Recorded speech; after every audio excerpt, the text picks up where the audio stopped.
So, so tell us, man, tell us, well, how'd you get started in real estate? How did it all begin? And then like, let's get through a progression from like where you started, how you got into it, where you, you know, what you did, and then, and to where you are today, like mega producer, you have a team. Let's just get in, like, first of all, what are you doing? What's going on? You have Better Homes and Gardens in Virginia Beach, Virginia. Tell us a little bit about your team, and then like how you got into real estate. Okay. So current snapshot, I have a team of 16 agents, 4 admin. Only 7 or 8 of them are full-time, and I'll get more into that later. And we should do right around 200 transactions. All the transactions are in my name, so it's good for marketing. And I'm out of production almost completely. I still go on a couple here and there if I feel like it, listing appointments, but most of my day, I come in at 9 a.m., normally leave around lunch.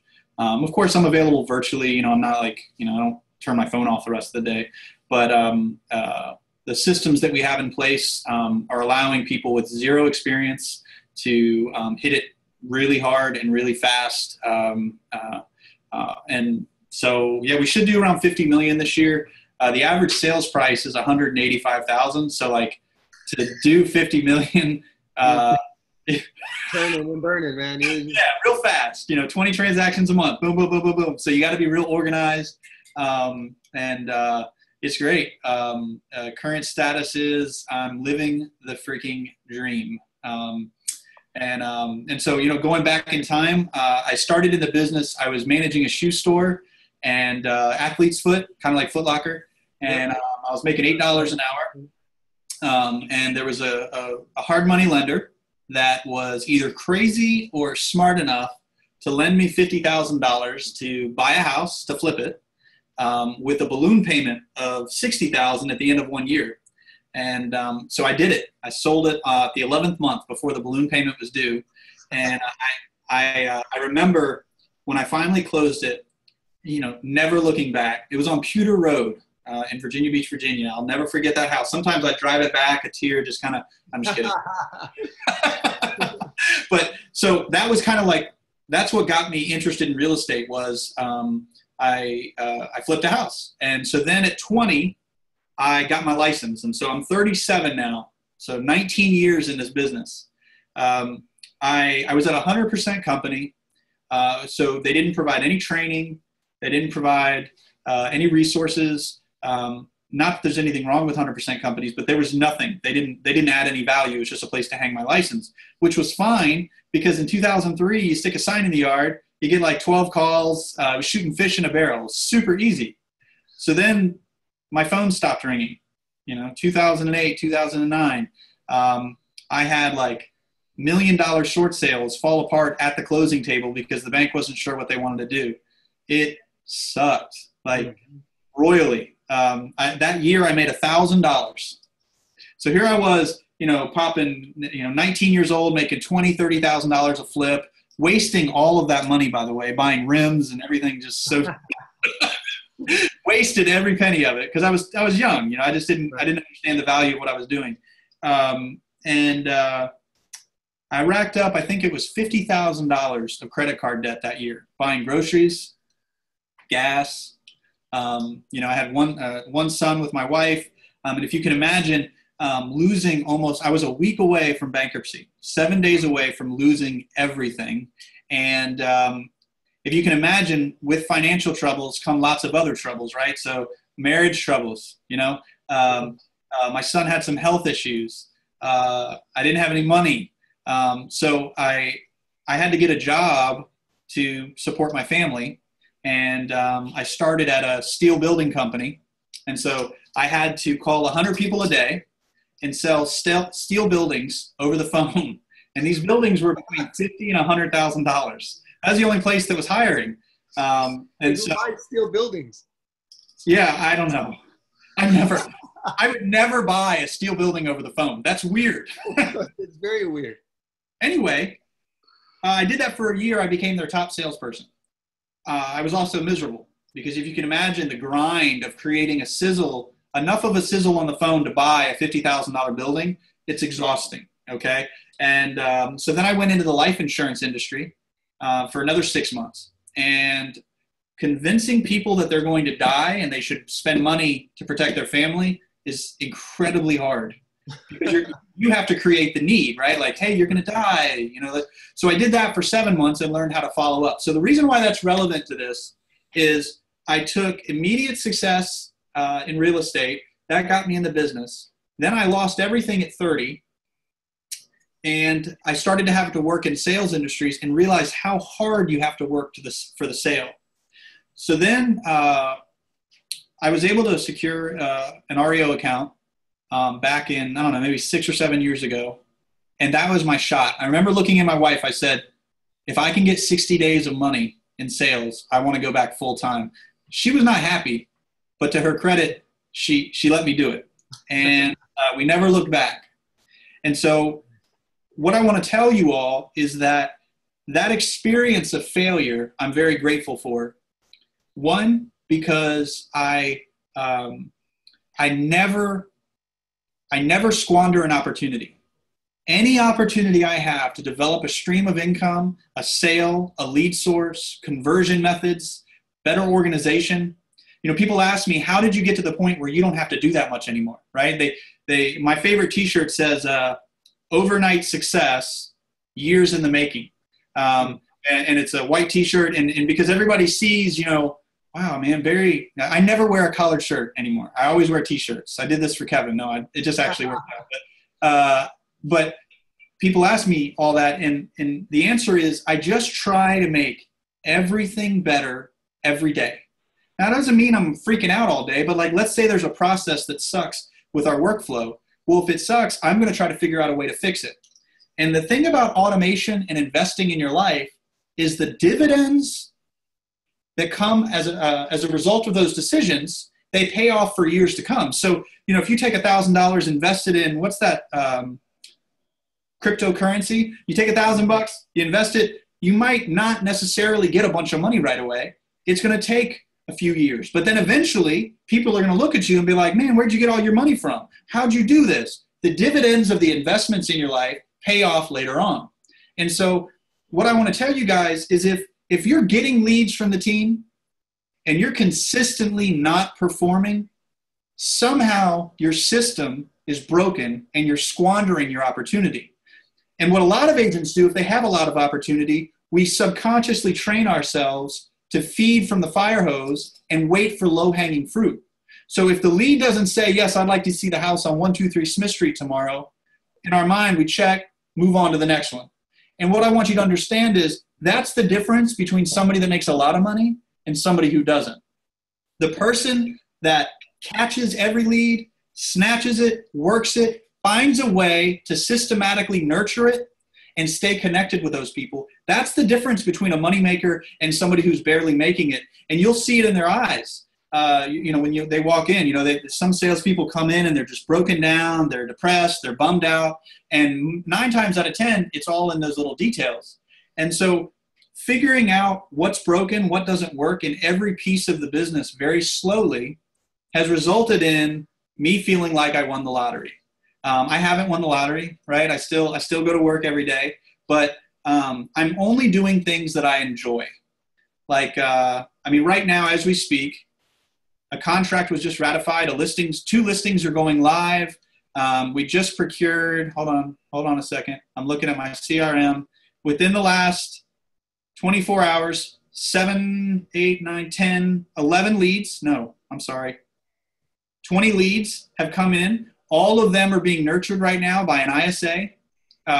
This is while I'm hanging out with y'all talking about how happy I am, right? So I'm not here to say, like, look at me, I'm so awesome. It's more to say what you want in your life and as far as income and sales, it's within your grasp. You have the ability to make what you want to make. And the thing about it is, the good thing about real estate is you can make it what you want. The bad thing about real estate is you can make it what you want. And so, where we're at now, for me, it's all about making everything a little bit easier. whether through automation, whether it through systematizing my admin, training, and really getting inside the head of the lead, and knowing where the lead's coming from. So I was probably a little bit longer-winded, Kevin, than you preferred, but oh, great! It was okay. awesome. It was fantastic, and I really appreciate you sharing all that information. I think it was very, very valuable, everything you said. I have a question, and that's speaking of people chasing low-hanging fruit, and like you were saying, like, drinking from the fire hose, and then you don't get someone that answers a question that you the way that you want them to, and you kind of let them go, and then you focus on the lower hanging fruit. How do you overcome that temptation?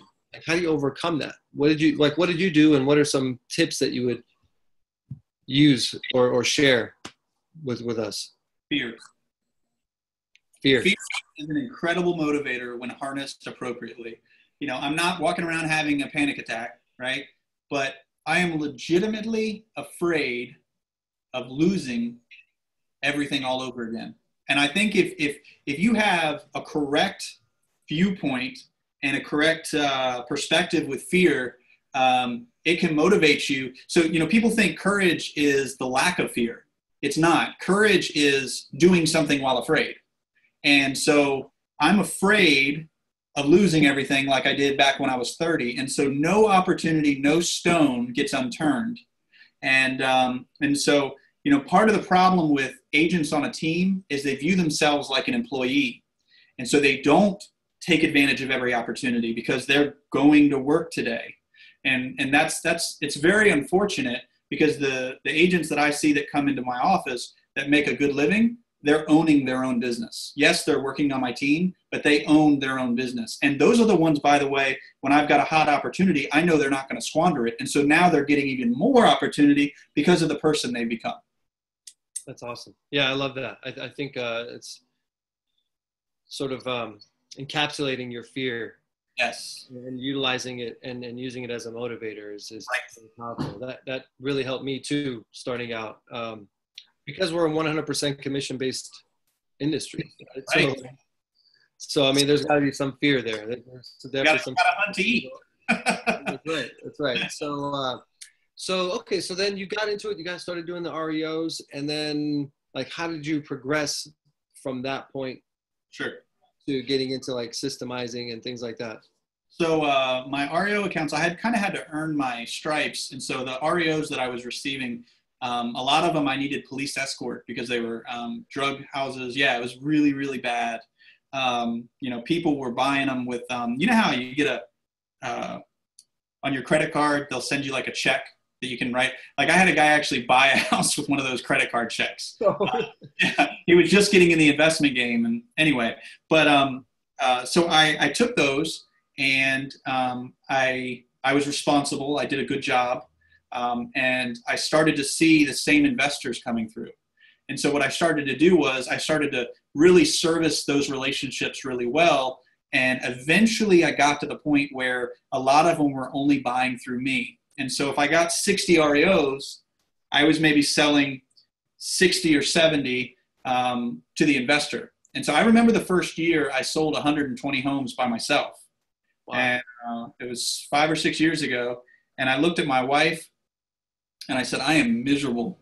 This is not what I signed up for. So I went from not enough to being motivated by fear to having too much and also being miserable. So the team came about by leveraging the investor sales, the REO accounts, and the finished product of those flips. So, those flips, that was great inventory. I was getting buyers. And so then I started to develop the team. And the team, for me, I worked backwards. So normally people start a team so they can build a successful business, develop wealth, and all those things are great. For me, developing the team was not to develop wealth. It was to maintain my level of income, but increase my quality of life. Well, it was also out of necessity, sounds like. I mean, it totally was. 120 deals by yourself that's like crazy. Yeah, so, and you're either all in or you're all out. You're definitely all in or all out. So you did it out of necessity. So for someone that's like starting to get leads now, like, how do they get to that point? I mean, it takes each person, each client at a time, like focusing 100% fully on that individual, and then like taking one client at a time. I mean, what do you think about that? Yeah. And so the thing for me is, I don't want to go to the country club and like be the known agent there. I mean, there's nothing wrong with that. And there's some people listening where you're that type of personality. You go to the wine and cheese tasting and you're the center of the attention, right? So for me, if I'm in a group, I can speak in front of thousands, but if I'm in a group, I'm over in the corner talking to somebody privately. I don't want to be the center. And so developing my business in that way wasn't interesting to me. That's why procuring leads, killing it, serving them, putting them first, making them happy, making them raving fans to where they tell all their friends, I know a guy, right? Now we have a database of 200 people that were internet leads that we sold homes over the last 5 years that think we're awesome. And we mail them gifts and we email them updates on their home value. I drop voicemails on their cell phones, letting them know I was thinking about them on a Friday evening. You know, like we're top of mind. We run targeted ads to all those 200 people on Facebook and Google, reminding them, hey, I'd love to help your friends and family the way that we helped you. And so realizing that each current client is a referral source on average, each person normally knows 3 to 6 people a year that are moving. The question is, do they like you enough to share your name? I'm not talking about the person that comes up to your previous client and says, do you know a realtor? You'll probably get recommended. But to see somebody that's looking for real estate and then your previous client pushes in and says, oh, you're shopping for a house? I know somebody. That's the difference between someone that doesn't mind referring you and a raving fan. Those raving fans are money. I totally agree. So how do you get that? Let's get into that. Like, how do you create raving fans? What do you do? Sure. So the idea here is the reason why I don't hire full-time to start for a lot of agents is because they're transferring into the industry, and I really want them to treat other people the way they want to be treated, right? The golden rule. And as cheesy as it sounds, that's what we try to do. Put them first, put them first, put them first. And so not rushing them to search, negotiating repairs well, and asking them on the front end. We have like a form that we send them. You know, what's your favorite coffee? What's your favorite color? Where do you want to travel one day? What's on your bucket list? And so then the idea here is when they go on their home inspection, like we just had a guy who said his favorite drink is a vanilla latte, a hot vanilla latte from Starbucks. So my agent surprised him with, during the home inspection, a hot vanilla latte. I love that. It blew their mind. Awesome, man. That's all. Would you mind sharing that list with me, and I'll share it with everyone? Yeah, no problem. I'll share the form. And what it is after the contract's ratified, 5 days later, they get an email that says, we want to get to know you better. And it just, and the idea is we want to be relevant to them after the sale. So if they tell us where they want to travel one day, 6 months to a year later, we're going to send them a book on the destination they want to go to. Now that you've conquered your real estate, you bought the house that you always dreamed. Now it's time to start planning for your next adventure. Here's a book that talks about the place you want to go to. Of course, our cards inside. And look, man, like I forgot the number, but it's like 90% of what you're gonna say. Yeah, like a year later, they say that they would use their agent again, but they don't remember their name. Right. It's like 80 something % of agents, when asked after the sale if they would use their realtor again. Right. Or when asked if they use their realtor again, 87% said they would. Right. But then only like 12% really end up doing it. Right. So why is that? Well, it's because, I don't know about you, but I'm horrible with names. And the agent, after the sale, they got their money. They're like, all right, finally, I'm done. And so we have we have an action plan and follow-up boss. So I wrote it, and it comes from my agent. When they mark the transaction closed for every month and a half, 2 months, they get an email from the agent. Things like, how's the new house treating you? I was in the area the other day, and I thought of you. What do you think of the place now that you're living there for a while? Another 2 months later, another email that goes out that says, hey, I'm not sure who you do your taxes, but there's certain things about the transaction that could be a write-off. Do you want me to have the attorney send you some information? 3 months later, hey, I always like to revisit my previous clients. Did you want to grab coffee one day? I'd love to talk to you about, how you feel about the home, right? So like, awesome, dude. I love it. I love it. Yeah. We focus so much, and I am guilty of it. Like, I'm focused so much on conversion, right? Upfront conversion. We're getting all these leads, thousands and thousands of leads. We have to convert them. We've got all these campaigns, man. I have like 7,000 campaigns. I have text messages. We have all these campaigns, man. Like, we're like campaigning out of our ears. Right. But I'll tell you the truth. We do not have one campaign for post sale. Oh, it's money. It's money. Post sale. Wow. I'm like, this is it. I'm inspired, man. We're gonna come up with a campaign. I might, dude, if you would share yours, that would be. Yeah, absolutely. I have no problem sharing that. No problem. Wow. I have it in a PDF, I think, actually. Just reply back to that email with Louisa and just. Oh yeah, that's right. You shared a bunch of stuff already. Appreciate it. No problem. Yeah. And so again, all right. So previous clients, raving fans. We approach it through email via that drip campaign, and there's tasks in there. There's a text message where it's a template. You just send it and you say, "Hey, I'm in the area. Just checking on you. Don't have anything important to say. Just wanted to see how you were." And that's a text message. So it's text, it's email, retargeting. So we use AdWorks. So we upload all of our previous clients to an AdWorks. You heard of AdWorks, right? Yeah, of course. Yeah. Real quick, what AdWorks does? It's a retargeting. Go ahead. You can tell them. You upload your email database, and then AdWorks sends an ad in their on when you go to Yahoo, there's like advertisements. So you'll be on Yahoo, CNN, Drudge Report, Fox News, like all these news websites. You'll be in their news feed, and it's an ad, and you create the ad copy. So we're on Google, we're on Facebook, we're reminding them of who we are. Go ahead. How much does AdWorks cost? I feel like it's like $70 a month, maybe. I don't know. I was gonna say $89 a month, but yeah, something like that. You can get. I think there's like a discount, 20% discount you can get. But so we're following them there. We bought send out cards, and so the card is in our handwriting, and we have a campaign that goes out 4 times a year. We send them, an anniversary card on the birthday. So we're touching them through mail. We send them quarterly home evaluations in their email. So every quarter, we're sending them a survey of what their home is worth. That's automated, by the way. We use Market Snapshot for that, which I'd love to be using something else, but that's the only one that links up with our MLS. And then I would say twice a year, we don't do pop buys because people don't want to hang out in our community. It's people move in and out, but we'll mail them a gift, right? And the gift, the cheesier the gift, the better. So think of one. Give us an example of cheesy. Yeah. So we sent them a card with a $5 gift card to Starbucks, and we just put thanks a latte for being our client.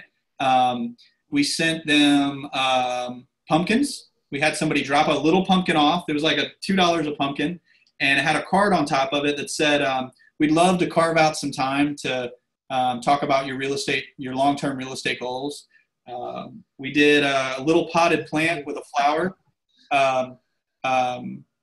Something spring. I don't know, but it's overtly, ridiculously cheesy. Yeah. It's just funny. It's clever. It's just funny. Yeah. Humor goes a long way. So so we touch them with gifts, we touch them with cards, we touch them with home value, with a drip. They don't forget about us. And the idea behind that is that's where our money is. Our money is not in procuring new leads. That's what's getting us to the real money, which is referrals. And then when we sell a house, we run a targeted ad to the neighborhood. Look what we just did. We send Core Fact postcards. The reason why we use Core Fact is it does a CMA for each house. So like So let's say you mail 300 homes. Each home is going to have a custom market analysis on the front to their house with registration so they can see more info about their home. And we've listed 3 homes from postcards. I mean, wow, that's awesome. I know. That's So, how much does that cost you about roughly for say 300 cards? Yeah, so I would say 250 cards is like $300, something like that. How often do you do it? It's really based on the house. Like if we killed it and sold a super high sale real quick, yep. We'll do it there. And then we do have a farm neighborhood that we mail out maybe 2 to 3 times a year. But other than that, it's just case by case. So I had a question.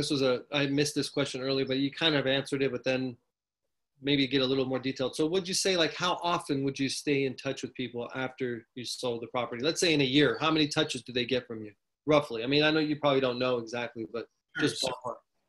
4 emails, 3 texts, 2 voicemails, 4 cards, retargeting, and 2 gifts. What's that, like 22 touches? It's a lot. I'm not good enough at math to figure it out. So here's the thing though, like if you call 22 times and say, hey, how are you? Hey, how are you? Hey, how are you? They're going to be like, leave me alone. That's crazy. Yeah. So the idea, and we do this with our new lead conversions as well. We come from the place of contribution, right? So it's not just relationship either. So like if it's just like want to hang out, they're not going to want to hang out. Right. But if I'm emailing them, how's the house? Any issues? You have tax questions. Hey, here's a gift. You know what I mean? Right. Like they're not going to mind those touches. Right. And then the ad, what's funny about the ads that they see, they don't know that I'm pushing it to just them. But they'll tell us like, man, I saw you on CNN the other day. You know, you were on the side. You know, like, good shot. Yeah, exactly. That's what happens. That's the idea. Well, and then when you're mixing it up like that with the coming from contribution and providing gifts and doing different things like that, then you can throw in you want to hang out. Let's meet. Right. It's appropriate. It's not like you're not just like this annoying little kid who's like asking to meet. Right. Right. Exactly. And then 8 months later, I'll actually part of the script on one of the emails I think or text or something says. By the way, and I make a joke about it, and I put in parentheses, insert shameless plug. If you know anybody looking to buy or sell soon, let us know. We'd love to help them. So like, it's just super obvious. Exactly. Yeah. It's like, I get it. It's funny. But let me ask you this. Do you do that on every connection, or is that like, you do it on every time? I mean, unless the person's not happy. Like if we know that they're not, if they're not going to be an A referral client, then no, we don't add them to that drip. No, my question is, do you throw in that shameless plug every time? Yeah. No. Like 6 to 8 months into the drips. Okay, got it. Yeah, we don't. Yeah, because otherwise it's obvious that the only reason we're talking to you is to get referrals. And some agents do that and they make it work. For us, it's not our style. Well, then it becomes lost. Right.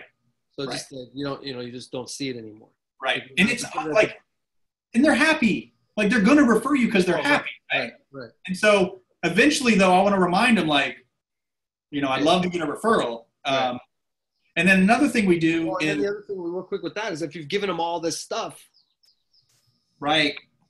Now it's like, okay, now there's the reciprocation kicks in, the human nature for reciprocation kicks in. And who do you deal with in business that sends you gifts for years to come? I don't deal with anybody that does that. Right. You? No. I mean, my insurance guy doesn't send me anything. I need to buy a house from you. I get all this stuff. I get like cards. We're doing a car wash. We're planning. So to me, I wouldn't go to say, hey, come to our event party and hang out and have cheese and wine. I know that works for people, but like, our community, they don't do that. But I think I've got a good idea. I'm going to run an event party and say, hey, this Saturday from 9 to 11, we want to wash your car. And I'm going to have 2 college kids that, pay them to, it's not a detail, it's just exterior, interior. And just hanging out and, so. Love it. Yeah. And we also, when it closes, if it's a good client, they tag it in Follow Up Boss with the word review. and that fires an agent legend campaign where I am asking them for a review, and for their time, I'll send them a gift card. And we went from getting maybe 2 reviews to a month to like 10 on Zillow and on Yelp, which is a big deal. So Yelp's actually my most profitable lead source now. Really? How many reviews do you have on Yelp? 60, but only 24 count. Because the ones are filtered? Yeah. Yeah, but I'm actually number 1 in my market on Yelp. So under me, like, that's amazing. Yeah. In our market, I think there's people that have like 1,000 reviews. Well, here's the thing. Yelp is not popular for real estate on the East Coast. It's popular on the West. Everything cool starts where you guys are, and then eventually gets to us in real estate. And so, but people are relocating from the West Coast to here, and so they're using Yelp. Interesting. Yeah. So no, you got a big mountain to climb if you're going to be number 1 on Yelp in real estate in your market. But it doesn't hurt to ask, especially I was going to mention, you mentioned Agent Legend. A lot of the things that you're doing, like with you said you'd leave, I wrote them down, 2 voicemails, 3 text messages, 4 emails.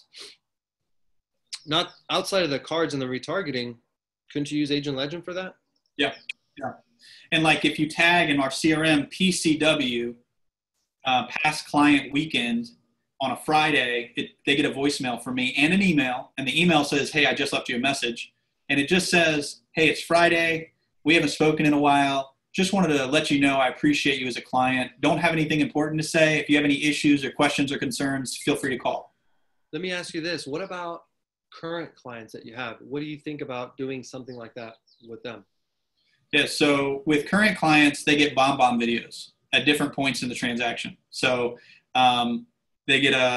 we have like a really cool infographic that goes over the real estate purchase process, and videos from me, because again, they're starting with seeing my face and then they don't get me anymore. So I want to leverage that and be relevant to them. And so when it closes, they get a video of me saying congratulations, that kind of stuff. But I leave the relationship piece to my agents. They know the client better than I do. And so I try to trust them with the gifts and things like that. But me asking the questions about coffee and where you want to travel, the idea behind that is to stay relevant long term. Do you think it's appropriate to do those types of things with clients that you're currently working with? Like, why not? Right? Yeah, anything to set you apart, right? Right. I mean, yeah. No, I'm just thinking, like, you can apply it to both.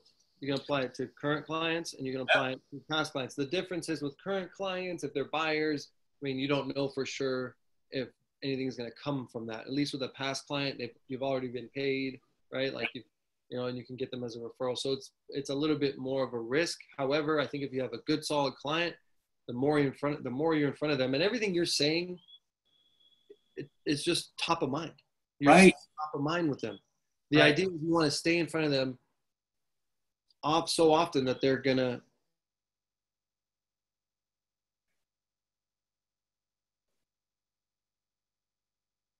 I think I lost you. I'm here. Okay. All right. Yeah. No, I agree. And also notice though, like, not that there's anything wrong with this, but we're doing all this, and my agents aren't doing any of it. Like, there's systems in place. Because if I were to say to you and to me, hey, I want you to focus on lead gen, I want you to focus on lead conversion, I want you to focus on post-client follow-up, there are agents that do that, right? They are, but they are also exceptional, very unique in how they manage their day. They're machines. Like, I don't even know, like, they're probably not even human, but figuring out ways to do it and not have to invest a lot emotionally. The tools that you probably, you and I talk a lot, like the tools that you have at your team's disposal, you can do all of this if you want to. It just comes down to the want. Definitely. I mean, we have the tools, we have those systems in place, the campaigns. I'm going to steal your past client campaign, but we definitely have tons of campaigns on the front end for sure, and we're going to start implementing the back end as well, post sale. But I'd say be exceptional. Yes. Be that agent. Right. Do these things. Get out there. Separate yourself. In order to succeed, you need to be willing to do what others are not willing to do. Exactly. So, right. So, like, that's what it's all about, man. Right. That's what it's all about. So, Well, cool, man. Well, dude, you've been so gracious with your time, so gracious with what you've shared with us today. It's been unbelievably valuable. Thank you so much, man. No problem. No problem. Appreciate all you guys. Good luck. You guys have a great team lead, and Kevin, he's a good dude, always helping me out. So I had no problem coming on and sharing what's working for us on the East Coast. Thank you, Barry. Thanks Really a lot. insightful. Thank you. Yep. All right. All right. Thank See you you so much. You're Bye. welcome. All right. Bye.